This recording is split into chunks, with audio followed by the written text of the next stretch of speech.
2019च्या कणकवली सरकारी अधिकारी चिखलपेक प्रकरणातली मोठी अपडेट येते आहे। मंत्री नितेश राणेंची निर्दोष मुक्तता झाली आहे, मात्र शांतता भंग प्रकरणी कारवाई झाली आहे। कोर्टानं 1 महिन्याचा कारावास आणि 1 लाखाचा दंड ठोठावला आहे। दरम्यान शिक्षेवर स्थगितीसाठी नितेश राणे हायकोर्टात धाव घेणार आहेत। मुंबई गोवा महामार्गाच्या दुरावस्थेवरून सरकारी अधिकाऱ्यावर त्यावेळी चिखल फेकण्यात आला होता। याच पार्श्वभूमीवर आज कोर्टाचा निर्णय समोर आलाय आणि त्यात नितेश राणे यांची निर्दोष मुक्तता झाली असती तरी देखील त्यांच्यावर शांतता भंगाच्या कारवाईनुसार 1 महिन्याची शिक्षा आणि 1 लाखाचा दंड अशी शिक्षा ठोठावण्यात आलेली आहे। कोर्टाने 1 महिन्याचा हा कारावास त्यांना ठोठावलेला आहे। या क्षणाची मोठी बातमी आपण बघतोय। संदर्भात नितेश राणे यांच्या विरुद्ध भारतीय दंडविधान कलम 353, 332, 504, 506 सह इतर सेक्शनखाली गुन्हा दाखल झाला होता।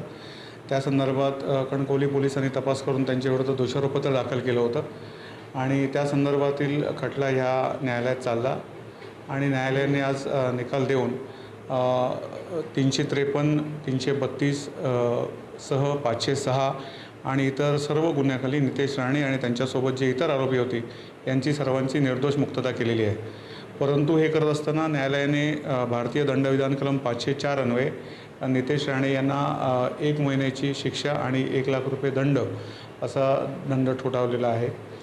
504 म्हणजे एखाद्या पब्लिक प्लेसमध्ये इन्सल्ट करून उद्युक्त करणे, लॉ अँड ऑर्डर सिच्युएशन निर्माण करणे अशा सेक्शनखाली त्यांना शिक्षा झालेली आहे आणि ती 1 महिन्याची शिक्षा आहे। परंतु न्यायालयामध्ये आम्ही लगेचच अर्ज केला आणि न्यायालयाने त्याला स्थगिती दिलेली आहे आणि त्याच्याविरुद्ध पुढील योग्य ती कायदेशीर कारवाई आम्ही लवकरच करू।